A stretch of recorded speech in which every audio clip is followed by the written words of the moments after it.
नमस्कार, स्वागत है आप सभी का बनूं अपना फाइनेंस मिनिस्टर में और मैं हूं आपके साथ कविता थपलियाल।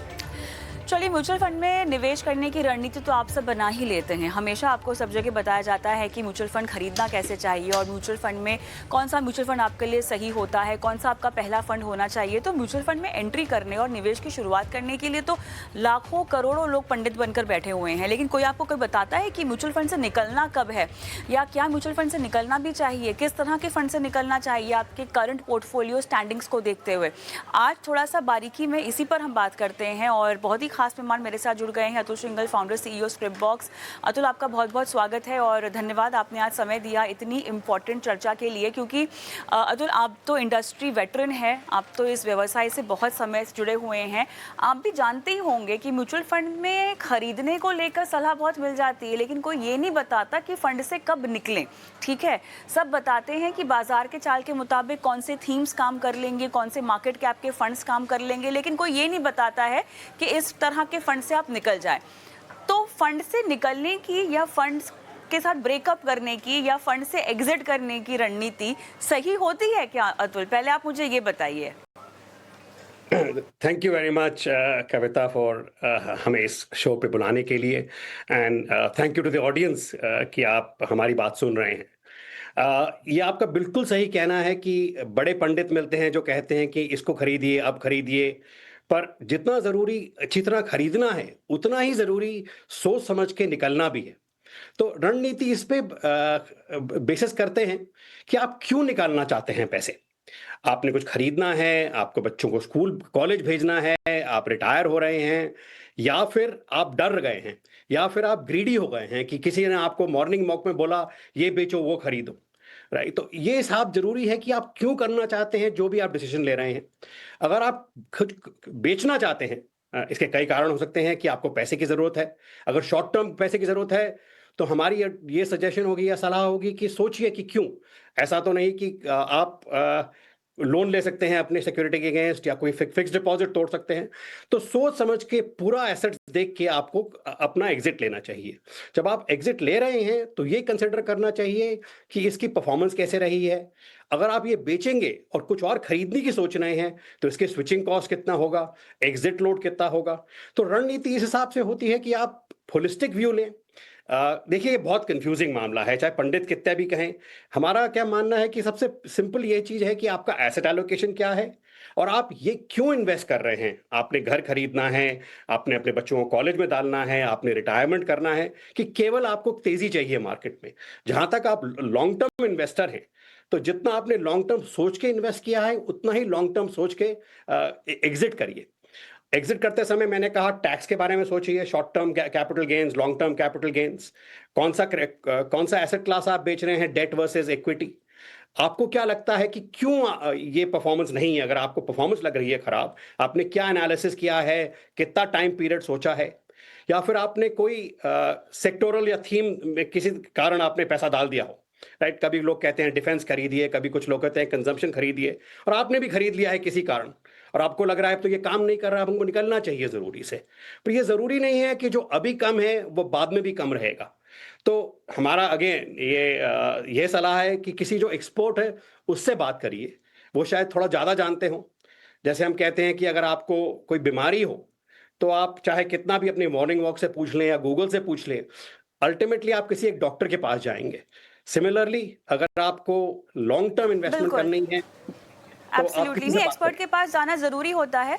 और हमारी दरअसल अतुल इस शो के ज़रिए कोशिश भी ये होती है कि हम लोगों को निवेश के सारे कॉन्सेप्ट समझाएं ताकि उनके अंदर भी जागरूकता हो। तो ऐसे में क्या होता है, खुद भी आपके पास जानकारी होती है, आप एक एक्सपर्ट के पास भी जाते हैं तो आप जो है ठगे नहीं जा सकते। ठीक है, आपको पता होता है कि सलाह सही मिल रही है या गलत मिल रही है, और इसीलिए आप जैसी आवाज़ों को भी शो पर हम लेकर आते हैं।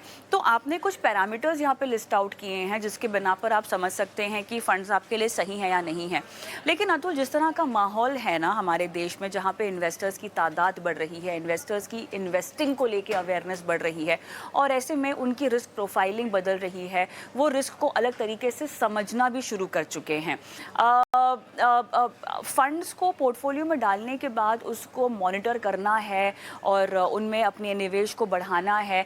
कुछ प्रिंसिपल कॉन्सेप्ट्स होते हैं जो आपको फाइनेंशियल प्लानिंग में जगह पर रखने चाहिए और उस पर अमल भी करना चाहिए। अब ऐसे में किसी को अगर परफॉर्मेंस की तुलना करनी है, अलग अलग पैरामीटर्स होते हैं जिसके बिना पर आप फंड से एग्जिट करने का डिसीजन लेंगे अतुल, ये बात तो आप मानते हैं। इन तमाम पैरामीटर्स में से अगर मैं सबसे पहले परफॉर्मेंस एक पैरामीटर समझना चाहूँ तो वो परफॉर्मेंस मुझे कैसे आंकनी चाहिए? अच्छा, फंड को परफॉर्म करने के लिए मुझे कितना समय देना चाहिए? क्योंकि ऐसा तो हुआ नहीं ना कि बाजार गिरा और सभी फंड्स गिर रहे होंगे उस कैटेगरी के, तो मेरा फंड अगर ज़्यादा गिर रहा है तो मैं उसमें से अभी निकल जाऊँ, है ना?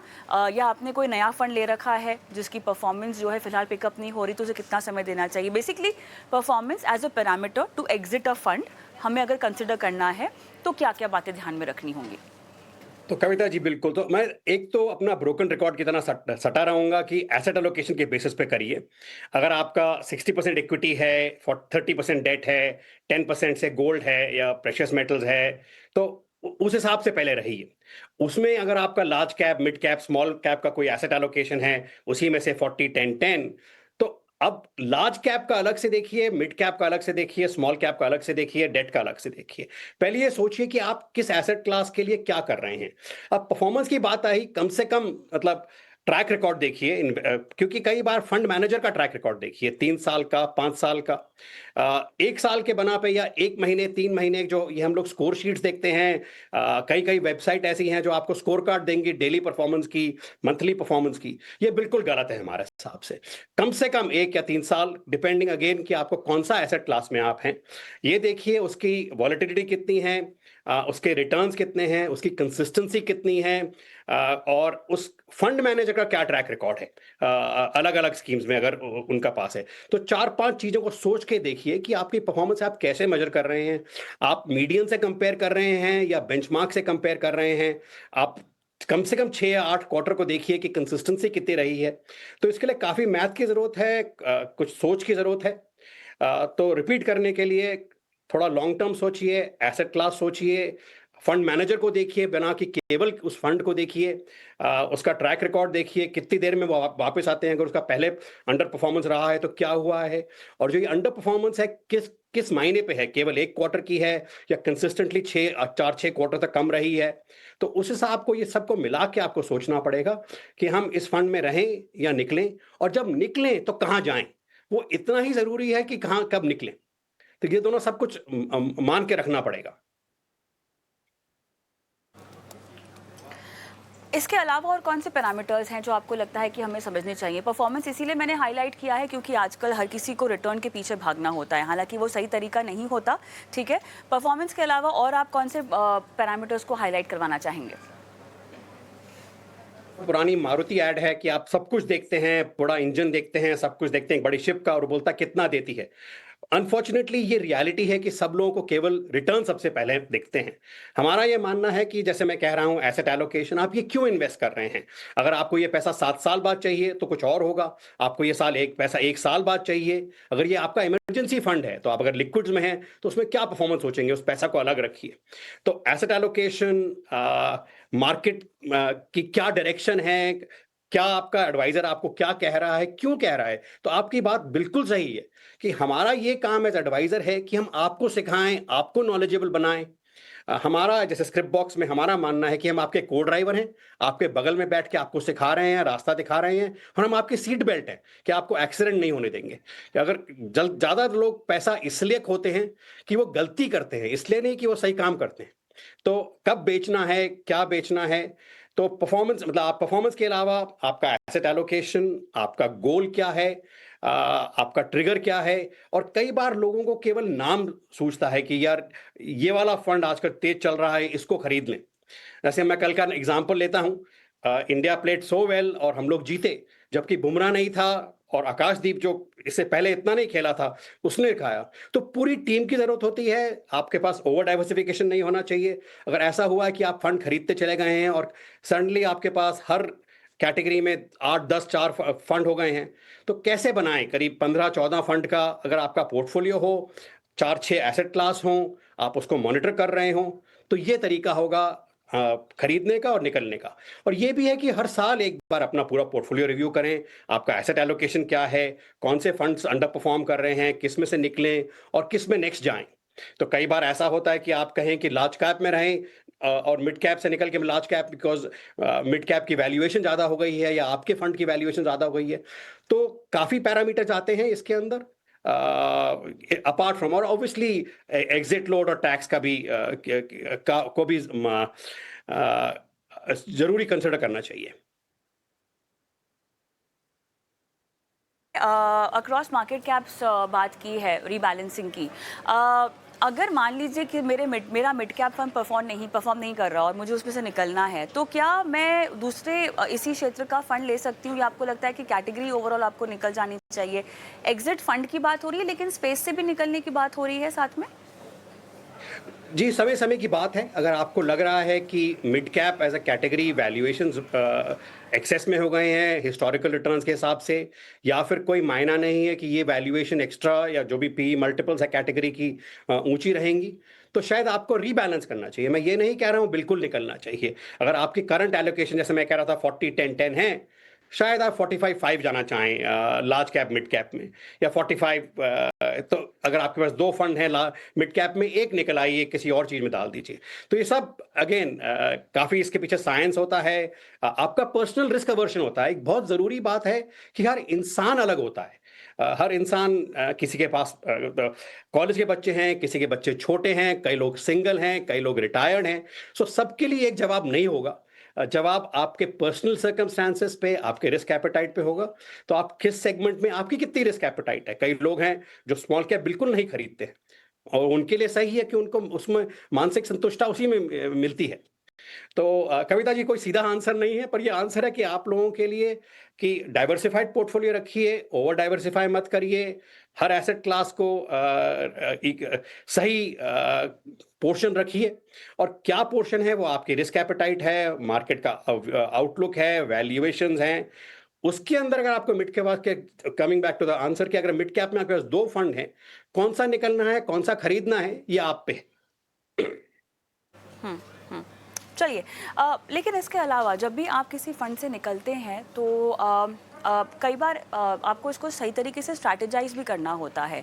अब आप निवेश भले ही रोक सकते हैं, लेकिन क्योंकि अगर आपने उसमें अच्छा खासा अमाउंट निवेश कर रखा है, तो उस पैसे को आपको कब निकालना चाहिए। तो ये भी एक पोर्टफोलियो की रीबैलेंसिंग को लेकर बहुत इंपॉर्टेंट स्टेप है जो आपको ध्यान में रखना है। जैसे कि मैं आपको एग्जांपल देती हूँ, हमारे शोज़ में अक्सर लोग ईएलएसएस फंड्स को लेकर सलाह मांगते हैं हमारे एक्सपर्ट से। ईएलएसएस फंड में वो निवेश कर रहे होते हैं या बंद कर चुके होते हैं।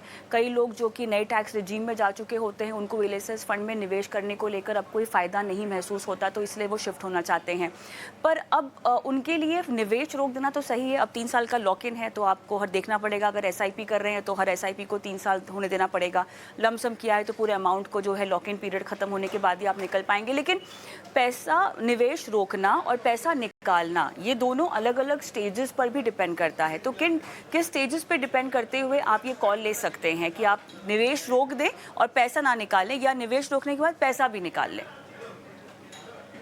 ये बहुत गहरा सवाल है कविता जी। ये बिल्कुल। अगेन, अगर आप निवेश कर रहे हैं और आपको आदत है कि आप महीने से अपनी सैलरी का या जो भी इनकम है 20-30% जो हमारा कम से कम मानना है हर इंसान को करना चाहिए, आप इन्वेस्टमेंट करें, निवेश करें। अगर आप एक कैटेगरी को सोच रहे हैं कि अब मिड कैप या स्मॉल कैप अब रन अप हो गए हैं किसी कारण से, और अब मैं और पैसा नहीं डालना चाहता हूं, अब मैं रीबैलेंसिंग ऐसे करूंगा कि जो मेरा फ्यूचर पैसा है अगले साल का, वो मैं सारा लार्ज कैप में डाल दूंगा, तो आप स्टॉप कर सकते हैं अपना स्मॉल कैप का इन्वेस्टमेंट। बिकॉज आपका व्यू है, और आपका मानना है, आपकी एनालिसिस है वैल्यूएशन के बना, मार्केट आउटलुक के बना, कि अब ये होने की संभावना है, मार्केट कोई नहीं जानता क्या होगा। पर इसको रखते हुए, नजर में रखते हुए, मैं क्या करना चाहता हूं, करना चाहती हूं, आप ये करेंगे। आप जिसमें डाल रहे हैं उसमें रोक लें, और वही पैसा जिसमें आपको ज़्यादा कॉन्फिडेंस है उसमें शुरू कर दें। तो आप, ये ज़रूरी नहीं है कि आप जब स्टॉप करें आप निकालें। जैसे हम लोग अपने क्लाइंट्स के पोर्टफोलियो रीबैलेंस करते हैं हर साल, हम बोलते हैं कि आप ये वाला फंड रखिए, पर जो नया पैसा आएगा आप नए फंड में डालना शुरू करिए। तो ये बेस्ट तरीका होता है। और जब जो बात रही कब निकलना चाहिए, वो अलग से एनालिसिस होगी हर फंड की, हर कैटेगरी की। आपने प्रॉफिट बुकिंग करनी है, अब कोई कैटेगरी रन अप हो गया है, कोई फंड रन अप हो गया है, और आपको लग रहा है कि ये अच्छा टाइम है कि मैं थोड़ा पैसा निकालूं, जहाँ तक मैं मज़ाक में नहीं कह रहा हूँ, पर कई बार ऐसा भी होता है कि लोग केवल निवेश करते हैं, खर्च नहीं करते हैं। पर ऐसा ज़रूरी है कि अगर हम निवेश कर रहे हैं, पैसा जोड़ रहे हैं, थोड़ा उसको एन्जॉय भी करें। तो अगर ज़्यादा प्रॉफ़िट हो गया है किसी एक कैटेगरी में, किसी एक फंड में, थोड़ा पैसा लीजिए, छुट्टी पे जाइए, वो नई गाड़ी खरीदिए।